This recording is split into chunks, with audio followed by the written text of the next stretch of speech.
Eu gostaria de citar aqui o Humberto Eco, quando ele faz uma análise do fenômeno comunicativo, que ele diz o seguinte: imagina que, de repente, alguém fala vaca. O que isso significa? Pode ser um xingamento, pode ser alguém apontando um animal pastando, pode ser alguém apontando um quadro. Não há transparência se nós focarmos na palavra, porque o que dá a veracidade é o contexto. E o que nós temos visto gradativamente é o foco no curto prazo, o presentismo, que é um outro termo que os historiadores usam para descrever como nós estamos presos no presente. O presentismo impede que a gente enxergue o contexto, e sem enxergar o contexto não há como falar sobre a veracidade do texto. Esse é um dos fenômenos midiáticos, o presentismo, que é essa aceleração e esse foco no presente. Ele tem gerado também uma preguiça teórica, que é, não, peraí, não vamos olhar para a teoria, nem para como os sistemas de pensamento resolveriam isso, não vamos fazer diálogos como esse, porque a gente está com pressa.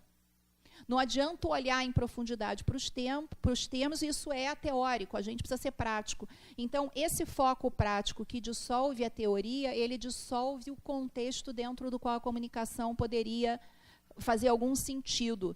E esse eu acho que é o maior desafio que a gente tem, presos num presentismo acelerado, entender o contexto para poder saber se a informação é verdadeira ou não.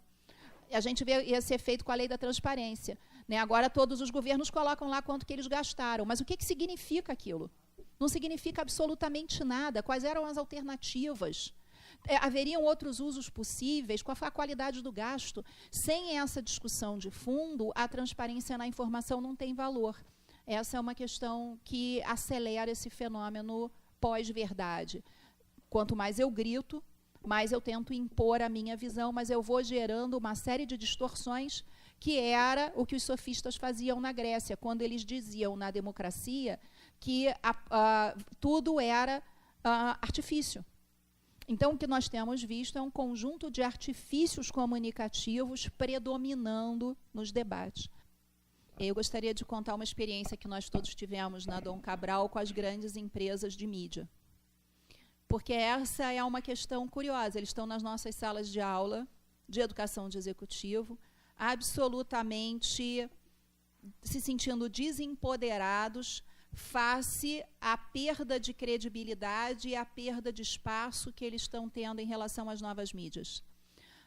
Uma pergunta que um aluno do MEX, né, colocou em sala de aula, que era da Globo, dizendo assim: por que as pessoas preferem conteúdos toscos feitos em casa com o celular do que o conteúdo que a gente faz com tanta arte? Por que a gente está perdendo tanto mercado com isso? Então, a percepção, se a gente olha para as empresas de mídia, principalmente as empresas de canal aberto, é que eles estão perdendo influência, eles estão perdendo relevância e eles estão perdendo credibilidade violentamente. E perderam muita audiência. Então, as grandes corporações perderam muita audiência nesse cenário. E isso coloca para eles um desafio enorme, eu acho que é isso que eles vêm discutir na Dom Cabral e na FGV de muitas maneiras, que é como é que a gente se organiza para não desaparecer nesse cenário. Essa é a grande pergunta, porque, de fato, eles vêm perdendo audiência numa velocidade muito grande. Como é que a gente pensa o futuro do jornalismo, o futuro da televisão aberta, se é que ela terá futuro? Será que a televisão vai migrar para canais como Netflix e o jornalismo vai ser uma outra coisa? E o que vai ser o jornalismo no momento em que o furo não existe mais, porque está todo mundo postando novidades o tempo inteiro? O que seria esse espaço do jornalismo e do jornal num mundo de avalanche de notícias? Como é que eu consigo competir com essas mídias sociais? Então, nós temos, é claro, a reação das emissoras, a reação dos TVs, por um lado, mas eu não acho que eles estão dando as cartas de uma maneira tão clara, e eles estão sentindo muito esse encolhimento. Eles também estão presos nesse cenário VICA, buscando estratégias de relevância. E aí queria passar para o Zé. Eu estou lendo um livro agora do Steve Case. O Steve Case foi um dos grandes typhoons da internet. Ele foi o fundador do American Online. Não sei quem se lembra, quer dizer, eu sou velho o suficiente para te receber, a coisa mais chata do mundo era você receber no jornal o disquinho do American Online para você instalar no seu computador, etc. E esse livro do Steve Case, chamado A Terceira Onda, ele é muito interessante, ele vai discutir justamente, quer dizer, o que aconteceu com esses órgãos de mídia. Porque a gente tem que pensar o que a gente chama de internet em 3 fases. Né? A primeira onda da internet, a segunda onda da internet, a terceira onda da internet.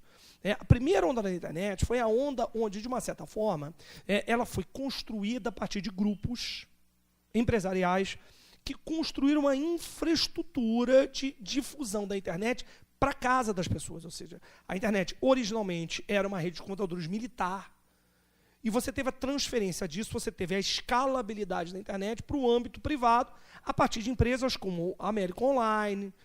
No Brasil nós tivemos, por exemplo, o UOL, o IG, que foram grandes porta-terra, foram grandes portais que fizeram isso. Bom, o que acontece com isso? As empresas de mídia, eu vou dar um exemplo, a Time Warner comprou a American Online, porque eles perceberam que aquele momento era o momento deles entrarem e participarem, ou seja, é meio Dom Pedro II. Dom Pedro I, aliás, de independência brasileira, diz: meu filho, proclame isto antes que alguém o faça no seu lugar. Então eu vou entrar nessa onda antes, eu, enquanto jornal, órgão de mídia, eu vou entrar nessa onda antes que esses caras se robusteçam e eu perca esse espaço. Bom, o que eles não contavam foi justamente, quer dizer, com a Web 2.0, a internet 2.0. Foi a segunda onda da internet, onde você tem um deslocamento justamente do controle da mão dessas empresas de infraestrutura, e você tem um surgimento do que a gente está vivendo hoje em dia, que são as grandes plataformas sociais. Então, hoje, todo o tráfego e posse de informação do mundo está na mão de poucas empresas. Está na mão do Google, está na mão do Facebook, está na mão do Twitter. Você tem uma ideia, ano passado, os jornais belgas entraram na Corte de Apelações da União Europeia pedindo indenização ao Google devido ao roubo de tráfego, digamos, ao desvio de tráfego de dados. Eles acreditavam que o pior concorrente deles era o Google. O Google estava desviando o tráfego deles. Ou seja, o que acontecia? Quer dizer, para o cara chegar num site de um jornal belga, ele passava necessariamente pelo Google. O que o Google fez em represália? Tirou da sua base de pesquisa todos os links dos jornais belgas. Em 3 dias, a audiência dos jornais caiu em 85% na internet. Ou seja, você pode ter o teu conteúdo, mas o tráfego passa por mim. O problema é que os órgãos de mídia perderam essa batalha. Eles hoje necessitam do Google, do Facebook, para justamente o quê? Para justamente que o conteúdo de sua notícia chegue até a ponta dos seus consumidores. Aí você traz um outro problema, que é o problema que é levantado por um cara chamado David Carr, por exemplo. Aliás, Andrew King, que escreveu um livro chamado A Geração dos Amadores, que é um livro que discute justamente essa produção do conteúdo por parte de pessoas ditas não especializadas. Ou seja, o mais interessante agora não é o que o jornalista fala, mas o que eu ponho no meu blog. E todo mundo tem um blog, Eu coloco qualquer coisa no meu blog, então tiro uma foto, eu posso postar, eu posso isso, posso aquilo, e rapidamente, quer dizer, os donos desses sites ou o dono desses blogs começaram a perceber o seguinte: o que dá audiência? O que dá audiência não é notícia fundamentada. O Tim Hartford fala isso no Financial Times. Por que as versões superam os fatos? Porque a realidade objetiva é boring. Ela é chata, ela é dura, ela não é interessante. O que é interessante é a briga. Basta a gente parar de manhã na banca de jornal. As pessoas olham não para o Globo, as pessoas olham para o Meia Hora. Olham para a capa do Meia Hora. Aliás, tem capas fantásticas. O Meia Hora e o Expresso tem capas fantásticas. Então, a grande questão que a gente tem que discutir hoje em dia é, por um lado, para onde vai o jornalismo? Pós-verdade é uma tentativa, concordo com vocês, de neutralizar essa democracia digital, que é cada um agora pode postar o seu ponto de vista, cabe a quem lê decidir se aquela informação é ou não válida. Mas, por outro lado, você tem um grande problema que a gente está falando hoje de plataformas que são formadoras de opinião. A opinião pública hoje no Brasil e no mundo inteiro não é mais formada por jornais tradicionais. O Trump ganhou uma eleição, uma base de dados em cima de blogs de alt-right, de extrema-direita. Inclusive o Trump ele se dá inclusive o luxo de não responder determinados jornalistas de grandes órgãos de mídia, como CNN, New York Times, ele não responde. Falei, você não me interessa. Seu jornal é sujo, seu jornal não me interessa, seu jornal é feio, seu jornal mente para mim, não me interessa. Vou discutir com esse cara aqui. Você imagina? Você imagina algum presidente brasileiro falar assim, eu não dou entrevista para a Globo, por exemplo, porque eu não gosto. Essa é uma discussão que a gente tem que pensar hoje em dia, né? Por isso que eu comecei minha fala dizendo a seguinte coisa. Há um grande debate hoje em dia sobre qual é a natureza do negócio de empresas como Facebook e Google. Elas são redes sociais ou elas são órgãos de mídia? Elas, de uma certa forma, distribuem conteúdo ou elas produzem conteúdo? Essa é uma discussão. A tua citação do Trump é perfeita. E eu concordo inteiramente com o ponto que o sistema americano e o fortalecimento das instituições seguram o Trump em 90% das insanidades que ele possa ter proposto no passado e que ele venha se aventurar a fazer no futuro. Então, é por aí. Mas o meu campo é o campo doméstico. Acho que o Brasil tem problemas tão crônicos. Quando vocês fizeram um convite e a questão da pós-verdade, eu, como financista, eu não pude me ater a pensar o que eu ia trazer aqui hoje de ideia ou então de proposta de debate. A questão de o brasileiro, que características o brasileiro médio tem ao aceitar toda a subjetividade da pós-verdade em dois temas, por exemplo. A vitimização da classe política pega com todo esse descalabro das últimas décadas, ou, por exemplo, a meia-verdade, a total verdade ou zero verdade da reforma da Previdência. Então, eu queria trazer, não a discussão dos temas propriamente, mas como vocês enxergam a reação do brasileiro, especialmente o médico, que a gente sabe muito bem qual é o conceito, ao ter uma opinião tão distoante, acredito eu, da grande maioria das pessoas aqui presentes. Vamos trazer um pouquinho esse campo para a discussão doméstica de dois temas que vão nos influenciar enormemente ao longo das próximas semanas e principalmente meses. Então, Marcos, tem aquela discussão toda que nós fazíamos do Brasil como uma sociedade de alta distância de poder, uma sociedade de foco no curto prazo, de baixa confiança, que faz com que as pessoas não acreditem nas análises técnicas, acham que elas são distorcidas.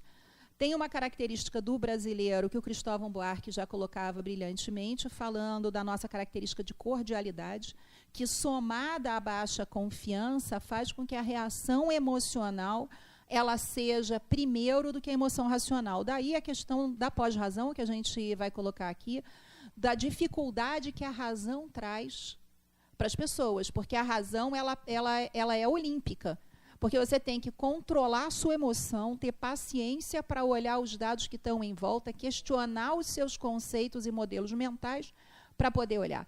Eu queria te dar um exemplo curto na campanha, quando eu estava concorrendo no Rio, né, eu sabia que eu não tinha chance para ganhar, eu estava muito tranquila, eu concorri muito para mostrar a primeira cara pública do partido. Foi uma campanha na UERJ que o Zé estava comigo. Nós entramos no auditório da UERJ, nenhum partido que não fosse de esquerda foi.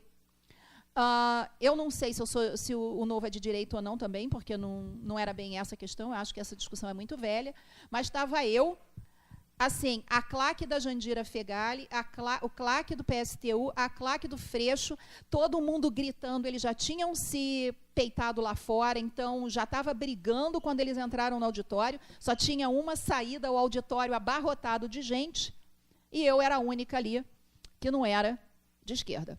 Mas eu não tenho medo de aluno. E o meu guarda-costas era o Zé. Né? O Zé sentou ali na primeira fila, e aí teve um momento em que a Luciana Genro começa o discurso. Professora de Direito também, foi a campanha dos professores, né? Paga mal para professor, todo mundo vai concorrer à prefeitura. Né? Tinham 8 professores concorrendo, 5 de História, né? É um fenômeno. Quando eles começam o discurso para os meninos, aí você vê a lógica sofista, a lógica de Protágoras, a lógica que os gregos usavam de artifício, porque ela começa assim: vocês têm o direito de se locomover pela cidade, Vocês têm o direito constitucional de ir e vir. A liberdade é um valor que a gente conquistou com muita luta. Por isso eu vou dar passagem de graça para todo mundo. Aqui a gente tem uma falha lógica no discurso, mas que induz a uma volatilidade emocional. Aí a galera foi, uá! Aí fizeram aquele gesto do Freixo muito grande. Falei, me lasquei. A pergunta seguinte era para mim. Aí ela vira e diz assim, Carmen, você e vocês, do Novo, vocês vão dar passagem de graça para todo mundo? Aí eu falei, não sei, peraí, a gente vai pagar o motorista, a gente vai pagar a gasolina, a gente vai pagar o ônibus? Ou tudo isso vai ser de graça? Se a gente vai pagar, o dinheiro vai ter que vir de algum lugar.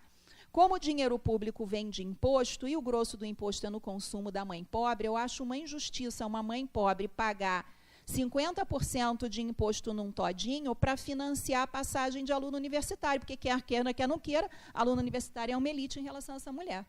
Eu acho um absurdo tirar 20% do imposto do feijão da criança pobre para pagar passagem de graça para os outros. Agora, vocês estão indo para a chopada depois daqui, é 70% de imposto sobre o chopp. Se a gente aumentar para 75%, eu concordo em dar passagem de graça. Essa ancoragem no real, de repente, aí deu uma murchada naquele movimento. Mas as pessoas ficaram na dúvida se eu estava falando a verdade ou não. E, de muitas maneiras, eu estraguei a brincadeira. Essa é uma questão curiosa, porque havia um envolvimento emocional no debate que estava muito gostoso. Estava uma briga, PSTU, Jandira Fegali e Freixo, dividindo as claques, aquela coisa daquela alegria belicosa de jovens universitários, e eu jogo uma água fria na fogueira quando eu coloco o dado cru na mesa. Essa é uma característica desse debate doméstico, porque na rede social o cara diz o seguinte, eu sou a favor das pessoas pagarem suas contas. A reação é, direita, canalha, safado, vou te bloquear, que você está dizendo. Essa questão dessa emotividade exacerbada, que faz parte, de muitas maneiras, de uma educação não ancorada na razão, esse direito à espontaneidade emocional, é um fato que eu acho que no Brasil agrava um pouco mais o cenário pós-verdade. Os que a gente estava reservando para conversar de tarde, porque os gregos, quando eles vão bater nos sofistas, eles dizem, e aí Aristóteles diz isso bastante claro, e Platão também, que o domínio da opinião ou o domínio do doxa é o domínio da ilusão. É o domínio da incerteza. Então, há uma relação entre a opinião e a incerteza. Quando o Fábio fala da crescente incerteza, na realidade, ela está conectada com a questão da opinião, que era exatamente o que Sócrates tentava evitar com o seu famoso método socrático, que ele sempre perguntava, o que está por trás do que você está dizendo? Quais são os limites do teu pensamento? Vamos olhar um passo atrás, mas aí você se remete a essa necessidade olímpica do indivíduo de sair do domínio da emoção fácil e da superficialidade e ter que mergulhar naquilo que ele está dizendo. E não há saída, teoricamente, para esse impasse desde os gregos. Quando Sócrates começa a criticar os sofistas e o domínio da opinião, dizendo que a opinião era sempre ilusória e ela gerava desvirtuação da decisão, o que os gregos disseram é: Sócrates está tentando destruir a democracia grega. Sócrates foi morto muito por causa dessa questão de como ele insistia que as opiniões não poderiam ser o parâmetro da democracia grega, porque a ágora grega era do domínio da opinião. Quando Sócrates vai insistindo muito nisso, as pessoas estão dizendo, está destruindo tudo. Porque ele começou a dizer que a opinião tinha esse risco. Quando a gente cai no domínio da opinião, a gente cai no domínio da incerteza. Essa é uma questão relevante para a escolha do tema, do título da nossa roda de conversa, que era: é pós-verdade ou é pós-razão? Porque o Sócrates dizia que só há saída no domínio da razão. onde você começa a usar uma disciplina de pensamento muito maior para resolver esse problema. Aí você resolve o problema da incerteza e você começa a abrir campo para aquilo que foi a origem do pensamento científico. Porque o pensamento de Sócrates acaba transbordando em Platão e Aristóteles no começo da epistemologia, quer dizer, o que é aquilo que eu posso dizer com certeza? Como é que eu sei os limites do meu pensamento? E aí eu consigo fazer uma crítica mais iluminada. Então, você vai ter isso depois no Renascimento com os iluministas e os enciclopedistas, mas tem uma origem disso com os gregos, que é como é que eu coloco a opinião no seu devido lugar. Essa é uma questão que a gente perdeu contato. Então, quando a gente fala também do problema da educação contemporânea, é porque a educação antes era a educação para a formação da mente científica. Aí entra no desafio de como o pensamento científico do século XX desconstruiu o pensamento científico, como também arbitrário, o pensamento científico como também uma forma de opinião ou uma forma de justificar determinada posição, que nos trouxe de volta ao domínio dos sofistas. Na verdade, eu queria pegar um pouquinho... Eu acho até que, pelo que vocês falaram, é uma questão mais para a segunda parte, mas pegando carona um pouco quando vocês falaram muito de carência de liderança, porque não tem como falar de liderança sem falar influência. E antes a gente tinha os grandes influenciadores, as marcas, né, as corporações midiáticas, exercendo grande liderança e grande influência. E apesar de elas serem já elas terem que assumir uma persona, nessa terceira fase, essa terceira era, né, do mundo digital que a gente vive hoje, as marcas, um dos grandes desafios é que elas são obrigadas a assumir uma persona muito mais clara, muito mais nítida. E isso deixa elas mais vulneráveis.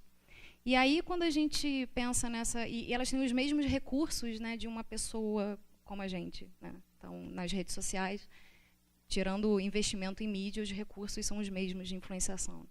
Então, como a gente não pode falar de liderança sem falar hoje do enaltecimento do espetáculo, que é o que a mídia e, na verdade, o que a opinião pública gosta e valoriza, a questão é mais assim sobre os desafios dos grandes influenciadores, sejam eles marcas ou pessoas, num cenário onde um youtuber de 18 anos ele exerce uma influência muito ativa. Quais seriam esses desafios de você ser relevante e você influenciar pessoas realmente em busca de uma verdade mais clara, né, mais fundamentada, no mundo de bipolarização de opiniões? Assim, como é que a influência e a relevância pode atuar nesse cenário? Aí, de novo, Ana, isso é interessante discutir. De novo, é a questão da astúcia. Da eubolia, lá os sofistas eram mestres da retórica. Eles ganhavam dinheiro, muito dinheiro, ensinando as pessoas a organizar seus argumentos, a concatenarem suas opiniões, não no sentido de você produzir um discurso bonito, poético, né, mas no sentido de você efetivamente ter uma ação, de você afetar as pessoas. Afetar vem do latim affectum, afeto, que significa justamente o quê? Mobilizar, mexer. Mudar de lugar. Quando eu movo esse copo, eu estou afetando esse copo. Quando uma palavra, e a gente vai para a psicanálise, a gente vai discutir Freud, se a gente vai discutir Lacan, a gente vai perceber, palavras fazem estragos, para o bem e para o mal. Quem faz terapia sabe o que eu estou dizendo. Palavras fazem estrago. A grande questão hoje, a gente está num campo de batalha. Esse campo de batalha de influência de discurso, por quê? Eu diria a seguinte coisa, não é antes a gente tinha uma ou duas lideranças. Hoje você tem milhões de caixotes com pessoas em pé gritando ideias completamente diferentes. E você não consegue discriminar, né, quem, digamos, é mais articulado, quem tem uma leitura mais fundamentada, quem tem uma leitura menos fundamentada. O Baudrillard vai dizer isso, a gente vive um século que não é ético, é estético. Ou seja, o que importa não é o argumento em si, mas a maneira como você apresenta ele. A maneira como você convence a audiência disso. O espetáculo. O espetáculo vende. Né? E aí você traz uma questão, que é uma questão muito curiosa, é uma das antinomias do tempo contemporâneo. Então você vem dizer assim, as personas precisam ser cada vez mais o quê? Elas têm que ter rosto, elas têm que ter cara, elas têm que sair do pedestal e elas têm que ser autênticas. A autenticidade vende. Mas como é que é você vender a autenticidade se você vive num mundo de artifício? Essa é a questão. Ou seja, é no momento em que você tem uma pessoa postando um vídeo por exemplo, de uma filha que tem 7 anos, que toca bateria, olha que bonita a minha filha, em realidade, até que ponto ele está postando aquilo espontaneamente ou ele quer que a filha tenha um canal no YouTube com mais likes? Ou seja, é mais provável que isso aconteça. Então a questão é, qual é o limite entre espontaneidade, porque a gente está carente de espontaneidade, a gente está de saco cheio de discurso pronto, e aí o Fábio traz uma coisa que é interessante, né, quando o Trump, quando o Bolsonaro ganham, porque o cara não tem papas na língua, o cara fala, né, o cara interpela, ele vocaliza o que eu sempre tive vontade de fazer e nunca tive coragem de fazer. Até que ponto isso é realmente autenticidade ou esse artifício para conseguir mais like e conseguir visibilidade? Aí, de novo, a questão dos sofistas vem de maneira muito intensa, porque se o Protágoras vai dizer que não existe toda a verdade relativa, a gente vai para um sofista mais radical como Gorgias, que vai dizer a seguinte coisa: a verdade não existe, nada existe, tudo é artifício, tudo é mentira, tudo é versão. Em realidade, ela pode até existir, essa mesa pode até existir enquanto fato, mas o problema é que eu não consigo entendê-la na sua plenitude, o que eu produzo é uma versão discursiva sobre ela. Até que ponto essa versão discursiva, né, ela consegue dar conta da totalidade dessa mesa? E a mesma coisa acontece com um fenômeno complexo. Por exemplo, nas nossas aulas de Design Thinking, o Gabriel, reforma da Previdência é o wicked problem. É um problema espinhoso. Para quem trabalha com Design Thinking, sabe o que é isso? Problemas espinhosos. A gente acha que é só guerra Israel-Palestina, não. Reforma da Previdência é um problema espinhoso. Porque você tem vários caminhos de você solucioná-lo e nenhuma das soluções apresentadas vai garantir que aquele problema vai diminuir. Então, a nossa grande discussão hoje em dia, e a tua fala, Ana, ela é interessante porque a autenticidade vende, mas até que ponto a autenticidade é espontânea ou não? Até que ponto ele é artifício? Isso é uma reflexão para a gente poder pensar. Isso vale para tudo, para marcas, para figuras políticas, para lideranças. É importante a gente pensar. É importante a gente pensar isso. Não, já que o Zé Mauro deu a dica dos Wicked Problems, que eu tinha até mencionado antes, que tem uma semelhança muito grande com essa análise VUCA que a Carmen mencionou. Os Wicked Problems têm uma particularidade muito interessante. O Horst Rittel, filósofo alemão que definiu pela primeira vez, diz que o wicked problem ele só é compreendido depois que você formula uma solução para ele. É uma coisa tão complicada que só depois que você soluciona que você entende o que era o problema que você estava solucionando. Ele não obedece à regra de parada, ou seja, não é um problema que ele vai num crescente até chegar a um ponto da curva em que ele estaciona. Não, ele não para, ele continua crescendo. As soluções, obviamente, não são do tipo certo e errado. Cada um é essencialmente novo e único. Você não pode aproveitar um conhecimento estabelecido para resolver um wicked problem. Cada solução é uma operação tipo único tiro, não tem segunda chance, e não existem soluções alternativas. Eu acho que isso dá um cenário bem assustador para a gente do que seja um wicked problem e do que seja a situação, por exemplo, da reforma da Previdência que o Zé Mauro estava mencionando, sendo um wicked problem. É bastante complicado, não tem solução simples. Olhando aqui agora numa perspectiva minha como historiadora, né, lançando mão da antropologia e da educação de executivo e voltando para a história, uma das questões que eu vejo hoje muito claramente é o retorno de uma ameaça grega que eu acho que vale a pena a gente discutir aqui. Quando nós olhamos para os filósofos pré-socráticos, quando nós olhamos para a antiguidade grega mais remota, o homem estava envolvido no mito. É o momento da Grécia dramática, é o momento da Grécia histórica. Você tem aquelas questões todas de como é que eu conto as histórias, de como é que eu tenho as narrativas das batalhas. É uma Grécia bastante dramática. Não é à toa que Sócrates aparece ali dividindo a filosofia grega. Você tem os pré-socráticos fazendo esse esforço de descoberta de como formular hipóteses sobre o mundo, que Sócrates, de muitas maneiras, organiza dali para frente.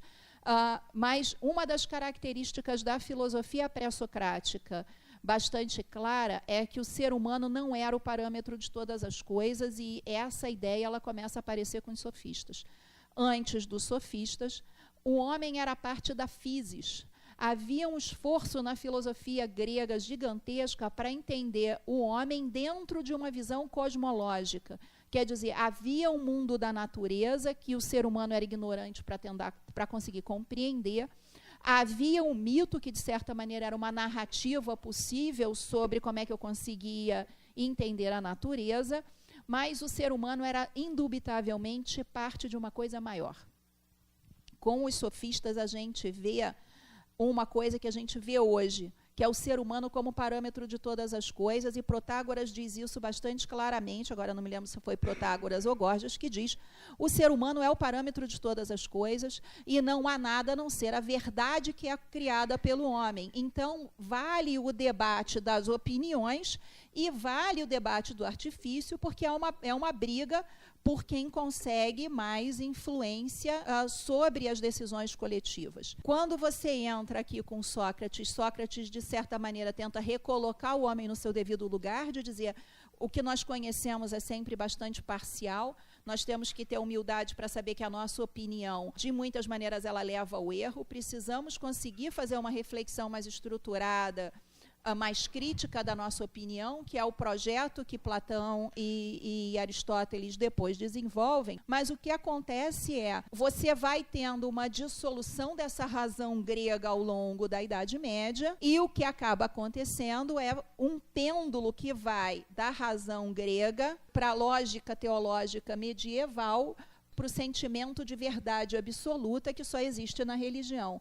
Então, você tem um pêndulo da irracionalidade, da racionalidade para a irracionalidade na Idade Média, e esse pêndulo começa a se reverter com Descartes, que consegue recolocar o homem no centro do debate. A minha percepção hoje, e é uma coisa que eu gostaria de colocar aqui para a gente debater, é se a gente não está vivendo um esgotamento do antropocentrismo de Descartes. Quando Descartes consegue trazer de novo o homem para o centro do debate e dizer: não, peraí, eu penso, logo existo, eu tenho uma autonomia de liberdade e de pensamento, e pela minha razão eu consigo de muitas maneiras influenciar não só a interpretação do mundo como o mundo, eu sou um produtor, na verdade, dessa minha razão sobre o mundo. Ele reinaugura um certo antropocentrismo que com os gregos existia no pensamento dos sofistas. Se nós olharmos para isso, e aí essa ideia não é minha, na realidade, nós temos um filósofo como Bertrand Russell dizendo: peraí, o antropocentrismo deveria ter algum limite, nós precisamos migrar um pouco mais para um ecocentrismo, e Russell diz isso para criar uma âncora, porque o ser humano fica perdido procurando a verdade no próprio umbigo, e ela dificilmente estará ali. Então, essa é uma questão civilizatória para a gente, porque um certo ecocentrismo daria esse parâmetro de humildade. Espera aí, né? Se a gente continuar com o ser humano como parâmetro de todas as coisas, o que vai acabar acontecendo é que cada vez mais a gente vai estar procurando a verdade onde ela não está, que é no umbigo do ser humano, o ser humano perdido em relação a como interpretar esse mundo, brigando sofisticamente para ver quem pode impor a melhor versão da realidade. E aqui fica a minha hipótese, que eu não sei o que vocês acham dela, que é que nós estamos chegando no fim do ciclo cartesiano, do antropocentrismo, e se a história de fato se move em pêndulos, há uma ameaça muito grande de nós voltarmos aos fundamentalismos. Daí o surgimento da direita, porque o ser humano não aguenta o relativismo absoluto, ele demanda uma capacidade de pensamento e razão muito grande para você ter uma âncora interna no meio dessa confusão, e o que acaba acontecendo para as pessoas que têm medo do caos que a pós-verdade pode trazer, é uma busca de refúgio nos fundamentalismos, que é o que nós observamos com a decadência da razão grega. Eu temo um pouco por isso, e eu não sei se nós não estamos, historicamente, vendo esse pêndulo bater lá na ponta. Descartes inaugura, então, desde do século XVI, esse movimento. Nós temos aqui, então, agora no século XXI, o pêndulo do antropocentrismo batendo no seu limite e violentamente voltando na direção da busca pelas certezas fundamentalistas, e daí o surgimento da direita e da necessidade de uma liderança que arbitre entre o certo e errado. Então, muita gente dizendo, eu quero a verdade. Eu, particularmente, olho para esse movimento com um certo alarme. Márcio. Primeiro, eu acho que a gente não está numa era de mudanças, apenas. A gente está numa mudança de era. Então, a gente está mudando radicalmente quem nós éramos até então. Então, acho que a gente está construindo uma nova sociedade totalmente diferente daquela que existiu até hoje. Essa nova garotada aí, né, a tal da geração dos millennials, né, é a primeira geração de humanos, praticamente, que vive numa era plenamente digital, diferente de todos nós aqui, né, que viemos de uma era não 100% digital. Então, isso cria um novo mundo, cria uma nova intensidade de relações, cria uma nova dinâmica de poder, né. Então, eu acho que quando a gente fala de lideranças, que o mundo precisa de lideranças, eu questiono isso. A liderança, para mim, era um modelo hierárquico de falar para todos, né? A gente não precisa mais disso. A gente não precisa mais de um líder para dizer para a gente o que a gente quer, já que cada um pode produzir sua própria informação, seu próprio conhecimento, a própria relação com os outros, né? Cria conhecimento, né? Estar aqui me relacionando com todos vocês cria conhecimento para mim e para cada um de nós. Então, não preciso de um líder para me dizer nada. Então, eu acho que a questão da liderança ela é cada vez mais enfraquecida. E isso remete a um mundo muito mais complexo, muito mais dinâmico, onde encontrar um líder era a coisa mais fácil que tinha, né? Eu acredito nele, pronto, acabou, meu mundo está resolvido. Mas só que o mundo hoje está dando uma dinâmica muito mais complexa do que isso. Então, eu acho que o fim das lideranças, a gente vai ter lideranças específicas em alguns cantos, youtubers, né, um líder em uma determinada área, mas não um líder como a gente imagina nos tempos anteriores. Outra coisa que a questão do pêndulo, que eu queria pontuar também, é que eu não sei se a gente volta para a questão fundamentalista. Mais uma vez, eu acho que quando a gente está falando da direita, de Bolsonaro, de Trump, eu continuo acreditando que isso, ou pelo menos a minha percepção, de que isso é fomentado, né, por uma mídia que quer fomentar isso, e não por uma razão histórica da sociedade que está vivendo hoje. Eu não sei se Trump foi eleito por causa da mídia, da forma como foi, e não por uma insatisfação do povo americano com alguns problemas que eles tinham lá. A Hillary era uma mulher, né? O americano é muito tradicional, todo mundo sabe disso. Então, eleger uma mulher seria talvez um outro desafio muito grande, já tendo eleito um negro antes. Então, eu não sei se foram as mídias, efetivamente, que causaram isso, ou foram reflexo de uma visão americana de ser, né? E eles valorizam muito o empresário, o cara que é o self-made man. Eles valorizam muito isso, coisa que a Hillary não era, que era uma funcionária pública de carreira, coisa que eles, né, já não gostam muito, né? Então, esse é um ponto. O outro ponto que eu queria destacar era justamente a questão do antropocentrismo. Eu acho que hoje a gente talvez não volte para o fundamentalismo, porque talvez esteja vivendo justamente essa fraqueza da verdade. Quando a gente fala de ciência hoje, tem muita gente que já interpreta dessa maneira, que ciência não é aquilo que é, mas aquilo que é interpretado. A gente sabe que toda visão científica é uma visão temporária do mundo, não é uma visão definitiva. Durante muito tempo se acreditou efetivamente que a Terra era o centro do universo. Isso não era papo. Era provado por matemática que a Terra era o centro do universo, calculava, né, justificava. Depois, com medições melhores, com observações melhores da natureza, isso foi quebrado, né, e hoje nós sabemos que estamos aqui numa pontinha de uma galáxia no meio de um universo infinito, praticamente. Então, a ciência é temporária, a verdade científica é temporária. Então, eu acho que a gente está indo para uma verdade onde até a própria verdade científica ela é questionada até determinado ponto. Né? Então, eu queria também, eu não sei se a gente volta para o fundamentalismo, mas se a gente está indo para uma nova era de ciência e tecnologia.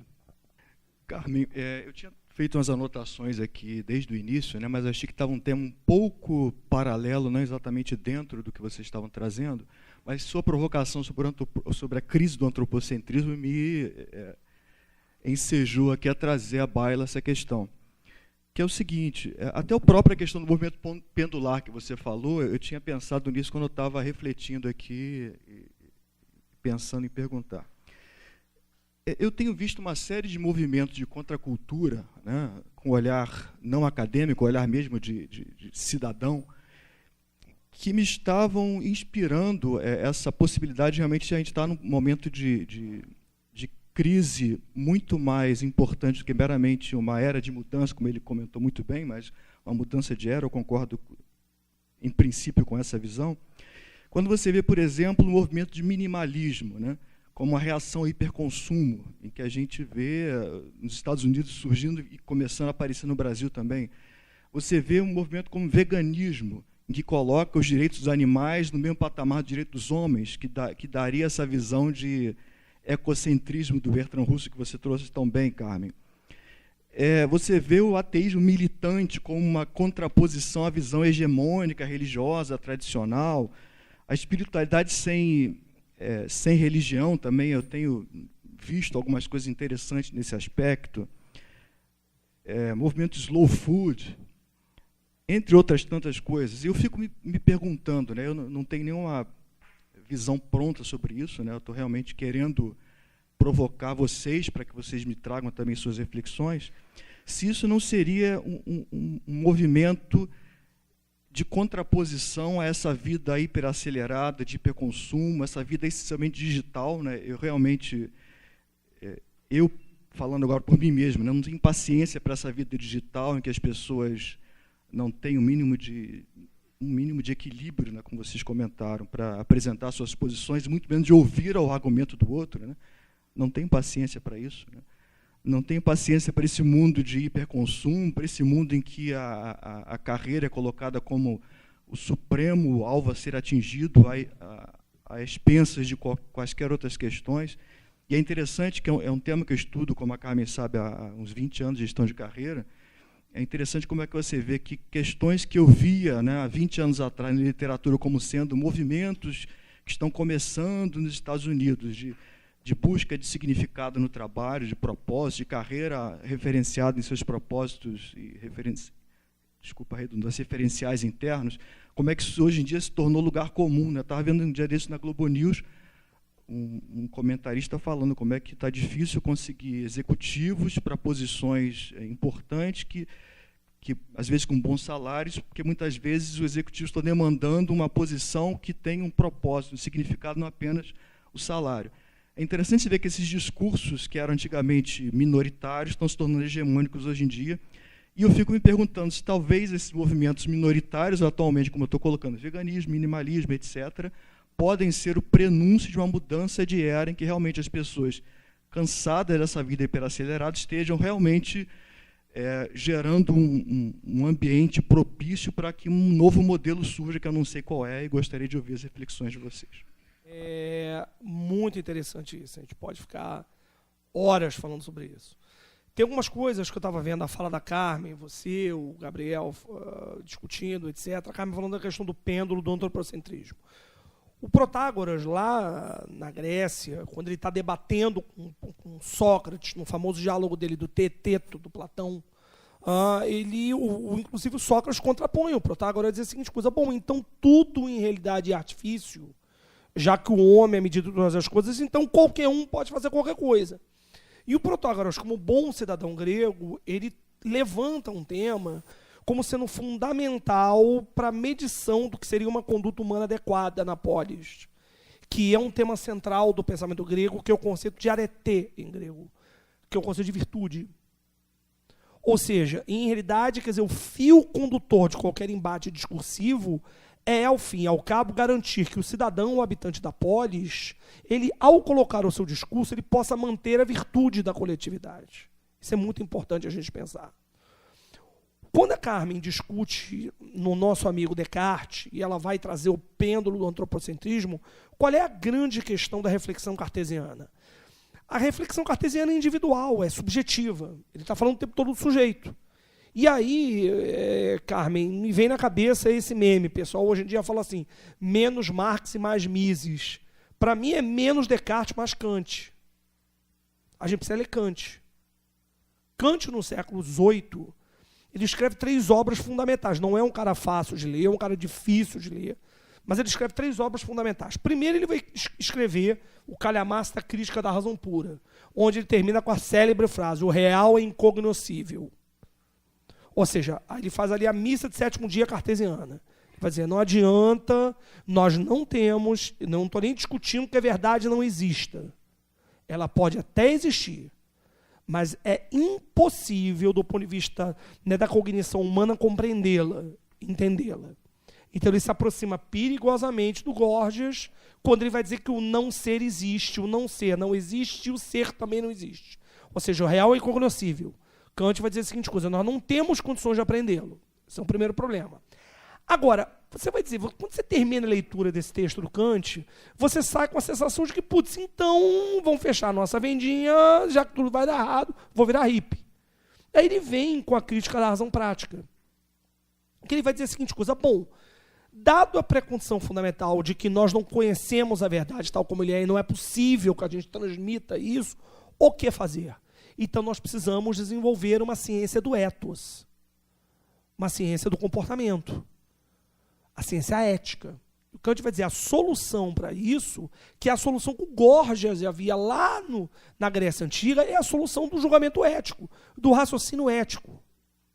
Porque se nós não desenvolvermos os fundamentos de uma razão prática, ou seja, quais são os valores que vão fundamentar a nossa reflexão ética, não apenas no sentido de que não pode bater no coleguinha, não pode comer, de um ethos, né, de um comportamento em sociedade que reflita no individual para que o bem comum possa ser justamente valorizado, cultivado, difundido, a gente não vai a lugar nenhum. Me parece que a gente esqueceu o Kant nessa história. Parece que as pessoas estão olhando pouco Kant. A gente tem que refletir sobre essa herança kantiana. Ou seja, o que é você pensar uma razão prática, o que é você pensar. E o Kant vai dizer, né, em realidade não é você fazer o bem, porque ao fazer o bem maximiza a minha utilidade. Não é um raciocínio benthamiano de maximização de utilidade. Você faz o bem porque tem que ser feito, independentemente das consequências. Eu defendo a vida humana não é porque eu acho que quem mata alguém tem que morrer, é porque a defesa da vida humana é fundamental, independentemente do que o outro possa fazer comigo ou não. Essa discussão é uma discussão, por exemplo, que para nós hoje em dia ela está perdida. Eu acho que a gente esqueceu Kant, nós esquecemos a discussão ética. E aí, cabeça vazia é a casa do diabo. Então, como nós não temos, como em realidade o Mauro levantou, nós não temos mais hoje as grandes narrativas, nós não temos mais isso, então não temos mais a direita, a esquerda, né, o certo, essas narrativas se dissolveram. As pessoas, tem um filme que eu adoro, que é com Keanu Reeves, chamado Constantine. Eu adoro esse filme. Então, a cena que eu cito o tempo todo na aula, que a menina está numa rua com um cara, com o John Constantine, um ataque de demônios. Aí ela olha, e ela é uma ateísta convicta, ela fala assim, você pode não acreditar no demônio, mas ele acredita em você. Ele acredita, the devil, you don't believe the devil, but the devil believes in you. Então, você pode não acreditar nele. Então, qual é a grande questão? Como não existem mais essas narrativas, começam a pipocar isso que se levantou, esses movimentos. São movimentos contraculturais, veganismo, hipismo, etc. e tal. Aí olha que interessante. Semana passada no New York Times saiu uma notícia, saiu uma matéria, né, do caderno, quer dizer, de alimentação, assim, os hippies venceram. Discutindo as virtudes do modelo de negócios da alimentação natural.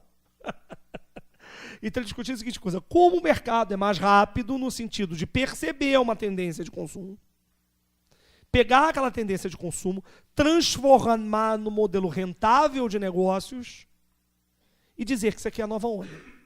Exemplo, Whole Foods. Caríssimo. É super legal, mas é caríssimo.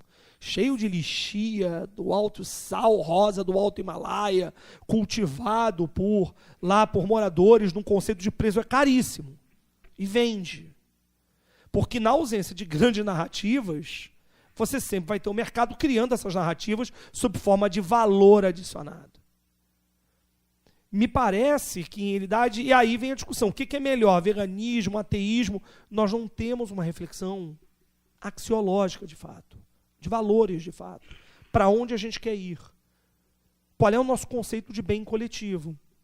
Como não existe essa reflexão, como a gente não lê Kant, a gente não está preocupado em ler Kant, e a gente também já percebeu que a grande narrativa religiosa também, num certo sentido, não nos supre, a gente cai justamente nesse diálogo que a Carmen falou, absolutamente, essas guerras culturais que nós vivemos hoje em dia, em termos de polarização. Isso é a leitura que eu faço. Não sei o que você acha, Carmen. Eu acho que essa tensão entre verdade científica e virtude, ela vem desde os gregos, e aí quando o Márcio fala, tá, a verdade científica, ela tem um ponto de vista. Então, ela também é uma opinião. Me lembro do Sócrates dizendo exatamente isso, quer dizer, você pode olhar por diferentes ângulos, e Sócrates diz, quanto mais eu sei, mais sei que nada... Não é? Foi Aristóteles que falou isso? Foi Sócrates. Sócrates diz, quanto mais sei que nada sei, então a única certeza que eu posso ter é da minha ignorância, e aí você tem o início da epistemologia filosófica, justamente para estudar o limite do que eu posso saber. Então, pessoal que, como o Alexandre, que não gostou muito da minha aula de metodologia científica, a gente começa com a epistemologia do conhecimento, o que é possível saber. Tem toda essa questão de como é que eu consigo dados e fatos para substanciar a minha perspectiva, e como é que eu argumento de forma honesta, usando honestidade intelectual, abrindo espaço para que o outro possa investigar a qualidade do meu raciocínio e me criticar. Então, a gente dizia muito isso, que a qualidade do trabalho acadêmico ela está ligada também à lógica, à estrutura, à consciência e à consistência, para permitir uma crítica que garanta que esse pensamento científico vá continuamente evoluindo. Então, essa é uma questão hercúlea, que na disciplina de metodologia no MEC era que rendia as maiores angústias, então o pessoal entrava naquela agonística, sem ser Santo Agostinho, de agora por onde que eu começo, que é esse desafio de saber que o conhecimento científico ele tem também a sua relatividade. Mas uma coisa que eu acho relevante perceber é que ao longo do século XX, pelas razões do estruturalismo linguístico e depois como é que isso vai desconstruindo a perspectiva científica, se acreditou, teve uma conjunção de fatores que eu acho que vale a pena estudar aqui, que é o surgimento do Estado Nacional e a confluência entre Estado Nacional e razão científica que dominou a modernidade. Então, desde Descartes, a gente inaugura esse período moderno em que o parâmetro da razão deveria governar. O parâmetro da razão acabou criando as metodologias, por exemplo, de administração científica e essas coisas todas, que vai ser desconstruído no século XX por figuras como Foucault, que diz, não, peraí, o conhecimento médico ele é uma forma de poder e dá ao médico o poder de botar o maluco no manicômio e dar choque nele. Então, peraí, que diabo de saber científico é esse? Ele é um problema. O saber normativo ele é um problema e ele cria mecanismos de subordinação e subjugamento que, do ponto de vista ético, não podem existir. Então, a gente tem, ao longo do século XX, o começo do século XX muito marcado pelo positivismo e pela ideia de que a ciência nos levaria a um saber mais neutro. A gente tem a segunda metade do século XX desconstruindo esse parâmetro, e isso coincide com a erosão da legitimidade do Estado Nacional, porque se nós olharmos para a história do Estado Nacional, começa com as grandes unificações, com a unificação espanhola, com a unificação francesa, com a unificação inglesa, e tinha um problema. dentro daqueles territórios, haviam inúmeros grupos étnicos e culturais que foram subjugados no processo de unificação, e se criou, então, a ideia de uma educação de massa, a ideia de uma educação cívica, que criavam os parâmetros de nacionalismo e se olhava para essas culturas étnicas dentro daquele território como remanescentes medievais e irracionais que deveriam ser eliminados. Algumas dessas etnias resistem até hoje, a gente vê isso na Espanha, com os bascos, a gente vê isso na Inglaterra também, na Escócia, alguns grupos étnicos que ficaram 500 anos dizendo nada disso, eu não aceito, isso é colonização. Mas o que aconteceu é que toda a teoria do Estado Nacional, com Locke, Rousseau e Montesquieu, deram início à ideia de que dentro de um determinado território tinha um único grupo étnico. E que, portanto, a democracia, direita e esquerda, era como a gente trabalhava os recursos. Né? Então, teoricamente, haveria uma base comum de valores e a maioria diria, não, eu quero mais para cá ou eu quero mais para cá. Você começa a ter países como a Malásia, com 3 grupos étnicos bastante fortes, né, chineses, indianos e muçulmanos, com chineses em maioria, e os muçulmanos dizendo, não, peraí, isso aqui não é uma democracia, isso aqui é uma ditadura da maioria. Porque se os chineses estão dizendo que é obrigado na Malásia ter educação, coeducação para homens e mulheres, eu, como muçulmano, não quero as minhas filhas numa sala de aula junto com os homens. Então, se eu tenho desigualdade de valores e eu tenho diferentes grupos étnicos trancados num único território, eu vou acabar tendo esse tipo de conflito. Até o fim do século XX, essas minorias foram razoavelmente silenciadas, mas agora você tem essas minorias chegando e dizendo, não, esse acordo chamado Estado Nacional não me representa. Então, nós temos uma erosão da representatividade democrática muito clara dentro dos territórios e que mostra o limite desse acordo chamado Estado Nacional para dar conta da complexidade do contemporâneo. Se a gente olha que o Estado Nacional surgiu de muitas maneiras na luta da burguesia para garantir unidade de moeda, unidade de pesos e medidas e segurança para o comércio, por um lado. E, por outro, quando surge essa divisão executivo, judiciário e legislativo, o objetivo era evitar o retorno do absolutismo monárquico, nós começamos a ver que a gente pode estar num pêndulo não só de dissolução de razão, mas esse macro-território com um poder centralizado, ele está em vias de questionamento em termos da sua representatividade, da sua capacidade de dar conta dos problemas do contemporâneo. Então, o Estado Nacional ele está ficando encolhido em relação aos movimentos de globalização, por um lado, e aí, indo para o que o Hélio está dizendo, os movimentos de retribalização, por outro. O que a gente vê em antropologia do consumo, naquilo que as empresas chamam de movimentos de glolocalização, como estratégia, eu tenho que ir global, mas eu tenho que saber localizar. O que a gente vem vendo em termos de antropologia é o ressurgimento do direito à diferença e um processo muito grande de retribalização do mundo. As pessoas dizendo o seguinte, tá, tem esse capitalismo, mas eu sou contra isso. Eu vivo nesse Estado Nacional, numa sociedade capitalista, mas eu me recuso a consumir desse jeito e eu me recuso a ser engolido por essa interseção entre capital e tecnologia que está transformando a vida de todo mundo no inferno. Então, eu estou fora dessa brincadeira. Então, o processo de retribalização, ele vem sendo observado globalmente e ele coloca alguns limites para a legitimidade do Estado Nacional, trazendo uma complexidade para esse debate que até então não estava na mesa. Então, a retribalização do mundo e o reconhecimento do direito à diferença vem colocando um desafio no Pacto Nacional que a gente não sabe lidar. E aí a gente tem um trabalho como o do Appadurai, criticando os Estados Nacionais, um livro chamado Fear of Small Numbers. Quer dizer, esses grandes conglomerados têm cada vez mais medo das minorias, e o medo das minorias tem gerado uma desorientação muito grande na política. A gente não está sabendo como lidar com a diferença, se a diferença tem direito de voz. A gente sabia antes quando tinha uma lógica colonialista. Tirando o parâmetro colonialista, melou. ou seja, esse movimento pendular é movido, né, por uma pessoa, ou seja, por grupos ou pessoas de influência que vão levando o resto, né, junto com esse movimento. Né.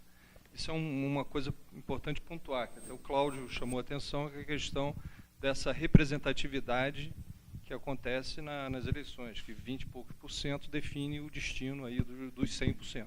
Certo? Então, esse é um ponto que leva a isso, ou seja, não é uma questão individual, o que cada um de nós acredita, mas o que uma certa maioria que vai ter um direito a voto para poder mover isso daí. Né? Pensar o seguinte, o que está acontecendo na Venezuela foi uma decisão do povo da Venezuela e está acontecendo lá hoje, continua acontecendo. Era o que o povo venezuelano como um todo queria? Provavelmente não, mas está acontecendo. Eu queria colocar o seguinte, essa questão desse movimento pendular, ele teria sido assim, um movimento, ele poderia estar voltando a partir da queda do Muro de Berlim, ou seja, você até ali a queda da questão, não, eu estou falando a queda do Muro de Berlim como um momento ali, né, que é emblemático daquela embate que existia entre democracia e comunismo, que o mundo estava numa tensão e a gente, distraído nessa tensão, esquecia de outras coisas. E você depois, a democracia ganhou, venceu a democracia, ótimo, a democracia vai resolver todos os problemas do mundo e, de repente, a gente descobre que ela não resolve os problemas todos do mundo. Então, eu estou ouvindo vocês falando sobre Kant, né? Então, me veio essa memória. E o professor mencionou que ler Kant é difícil. Eu acho que também não só ler, mas viver Kant é difícil. Então, dentro dessa memória,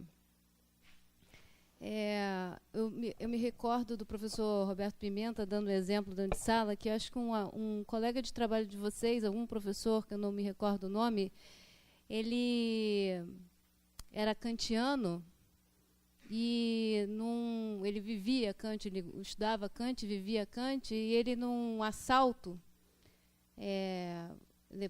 foi assaltado, assalto à mão armada, e o assaltante pediu a chave do carro, sei lá, como é que foi o assunto.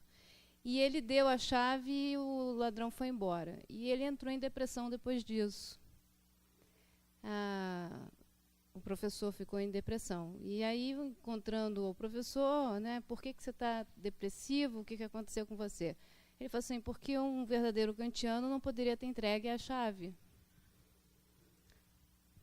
E então ele estava em conflito consigo porque ele tinha, porque não era certo, ele tinha a escolha de não entregar a chave. Mas ele fez essa escolha porque ele estava ali defendendo a sua vida, né? Então, esse conflito kantiano.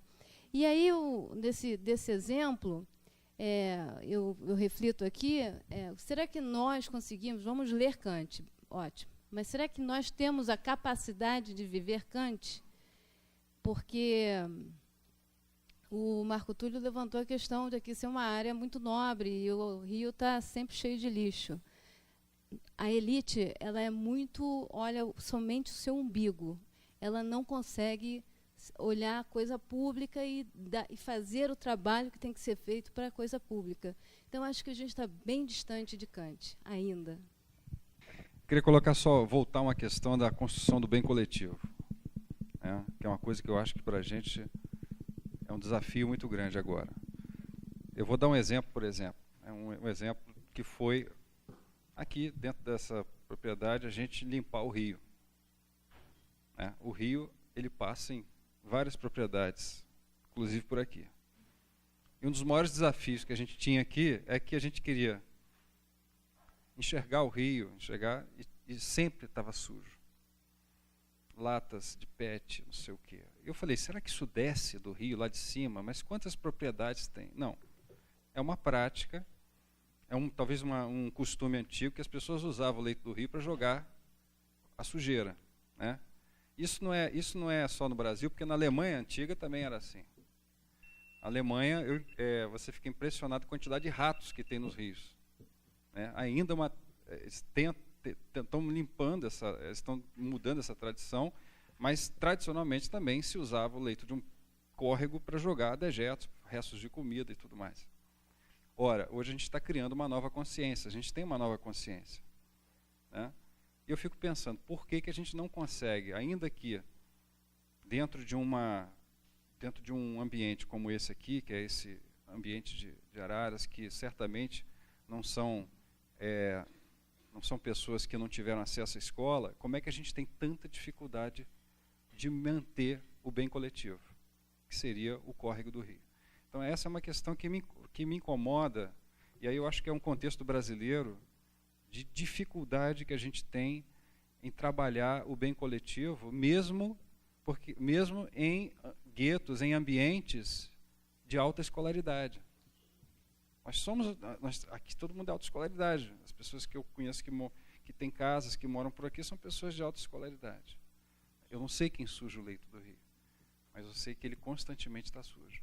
Então isso é um desafio, né? É um desafio que a gente tem, porque na Alemanha, por exemplo, estou dando exemplos na Alemanha porque eu morei, você tinha aquela rede de proteção dos sapos e dos animais silvestres, né? Então, dentro das florestas, você tinha a redezinha, aquela rede baixa de meio metro, que protegia os animais silvestres. E o que mais me chamava a atenção era, de novo, as pessoas insistindo de que aquilo era importante, quer dizer, havia uma consciência sobre aquela redezinha, né? Aliás, eu fiquei ontem subindo a serra, a gente ficou muito contente que viu que a CCR, né, botou também uma rede. Não sei se foi aquela palestra lá que foi feita lá uma vez, a gente falou sobre isso. Mas o fato é, como é que a gente consegue, dentro da nossa realidade, reconstruir a noção de bem coletivo?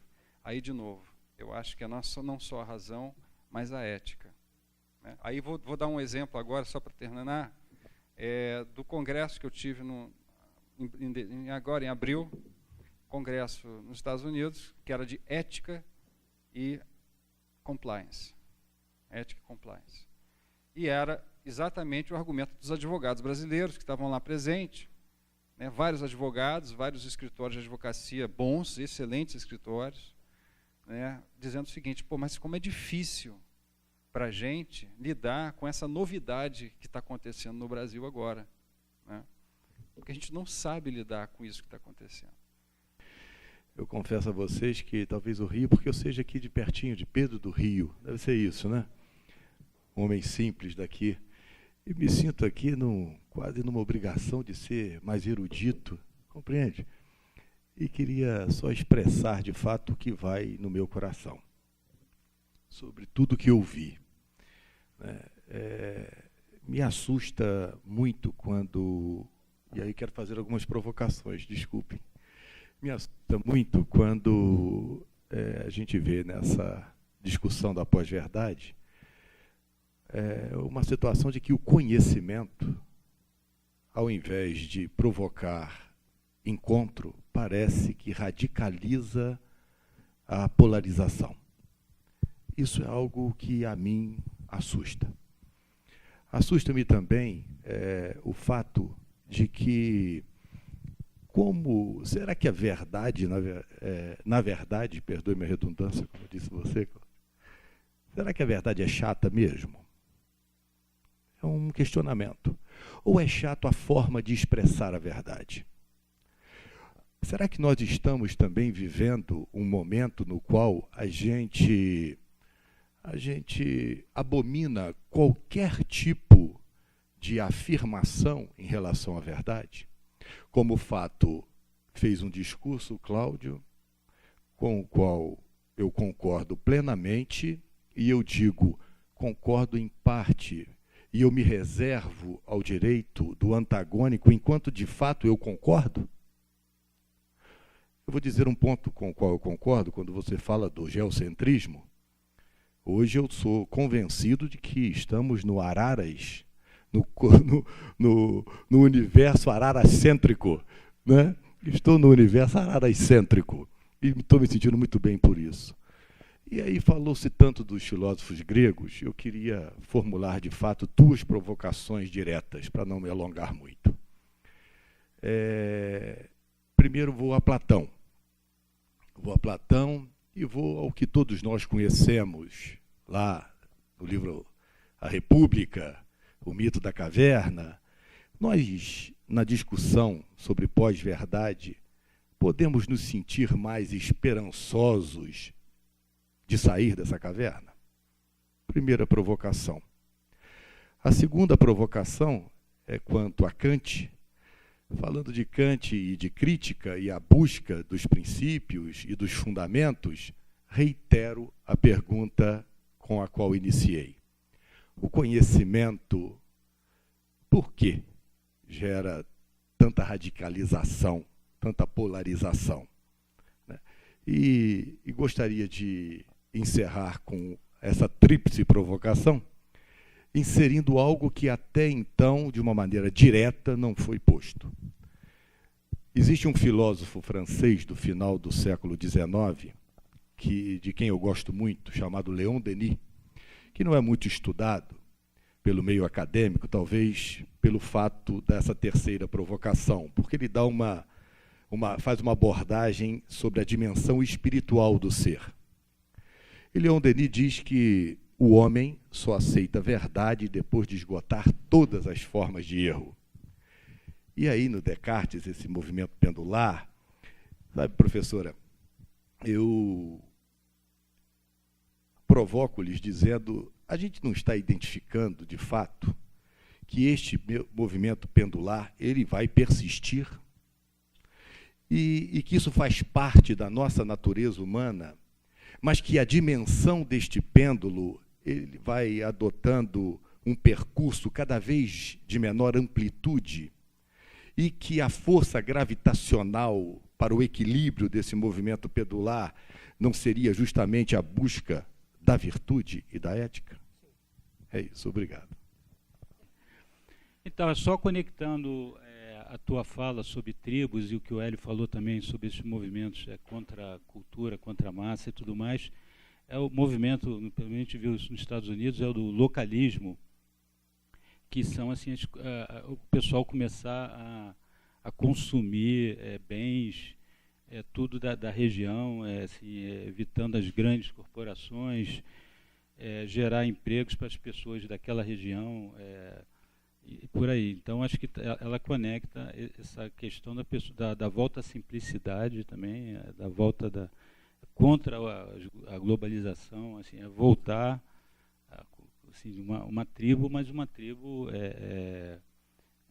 assim, com questões de comunidade bastante forte, né? Esse movimento do localismo é bem forte, está começando bastante forte nos Estados Unidos. Acho que é exatamente o que você estava falando aí. É mais um exemplo, né, desse movimento contra a cultura. É isso. O presidente da Fundação Getúlio Vargas falou uma coisa numa conversa comigo e com o Marco, que a sensação que ele tinha recentemente no Brasil é que o imperativo categórico do Kant tinha sido eliminado como um parâmetro da ética. Essa questão de o parâmetro faça de modo que a sua ação possa se transformar numa máxima universal, foi revogado como fundamento da ética, e a ideia da lei de Gerson e defenda seus interesses a qualquer custo acaba preponderando. Eu não sei até que ponto isso é verdade, ou é uma outra questão que ele mesmo colocou, de que, de certa maneira, o discurso da ética ele era um discurso de uma elite bastante hipócrita no Brasil, né? Faço o que eu faço, faço o que eu digo, mas não faço o que eu faço.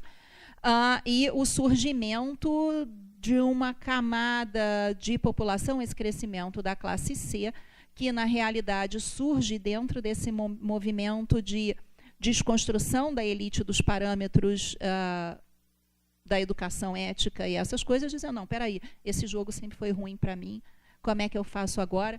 E um desafio brasileiro que seria trazer essas pessoas para o discurso civilizatório. Tá? O que nos une enquanto sociedade? Eu acho que a gente tem um pouco esse desafio no Brasil. Quando a gente fala do cenário VUCA, é claro que o cenário VUCA não é igual aqui, no Japão e na Suíça. A nossa percepção de instabilidade e incerteza ela é incomensuravelmente maior. E eu acho que tem a ver com essa questão de uma grande quantidade de pessoas entrando na democracia sem ter tido acesso a essa educação escolarizada, num contexto em que a elite também não foi um bom modelo de parâmetro ético, de uma lógica civilizatória. Então, eu acho que a gente tem uma desorganização no Brasil. Pode ser que essa desorganização acabe desembocando numa cultura cívica melhor, se a gente pensar, e eu penso aqui, eu estava ontem ouvindo, anteontem, o professor Padilha, numa conversa, ele dizendo o seguinte: o brasileiro parece ter uma capacidade gigantesca de se organizar a partir do fundo do poço. Então, se a gente olha para um momento de inflação no Brasil, chegou num ponto que ficou tão desesperador que a gente criou um pacto de que inflação de jeito nenhum.